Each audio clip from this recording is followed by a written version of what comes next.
मुख्यमंत्री एकनाथ शिंदे आणि उद्धव ठाकरे यांच्यातील राजकीय संघर्ष लोकसभा निवडणुकीमध्ये पुन्हा एकदा पेटू लागलाय। त्यातच आता विमान प्रवासावरून संजय राऊत यांनी एकनाथ शिंदे यांना लक्ष्य केल्याचं पाहायला मिळतंय। पाहूयात त्या संदर्भातला न्यूज 18 लोकमतचा हा खास रिपोर्ट।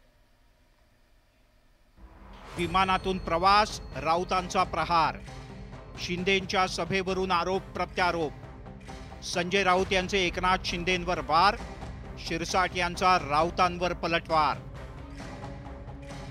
लोकसभा निवडणुकांसाठी महाराष्ट्रात 2 टप्प्यांचं मतदान पार पडलं। अद्यापही मतदानाचे 3 टप्पे बाकी आहेत। त्यामुळे या 3 टप्प्यात सर्वच नेत्यांनी लक्ष केंद्रित केलंय। मुख्यमंत्री एकनाथ शिंदे यांच्यासह महायुतीच्या नेत्यांनी या उर्वरित 35 मतदारसंघात धुवाधार प्रचार सुरू केला। कमी वेळात पोहोचता यावं म्हणून विमान आणि हेलिकॉप्टरचा वापर नेते करतायत। पण आता शिंदेंच्या या हवाई प्रवासावर निशाणा साधत संजय राऊत यांनी टीकेची झोड उठवली। शिंदेंच्या शिर्डी दौऱ्यावर राऊत यांनी जोरदार हल्ला चढवला।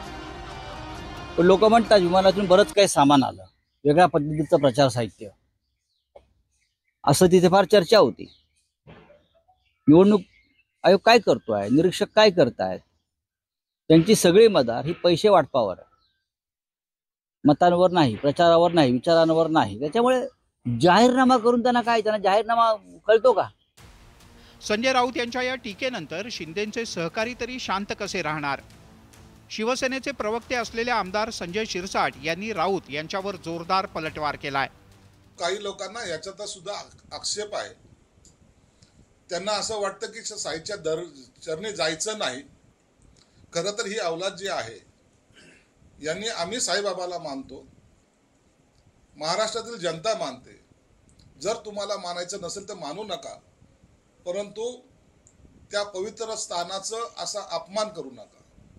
तुम्हाला औरंगजेबाची कबर प्रिय आहे, त्या ठिकाणी जाऊन तुम्ही गुडघे टेका, त्याबद्दल आम्ही कुठे आक्षेप घेणार नाही। लोकसभा निवडणुकीच्या निमित्तानं पुन्हा एकदा शिंदे आणि ठाकरेंच्या शिवसेनेत जुंपल्याचं दिसतंय।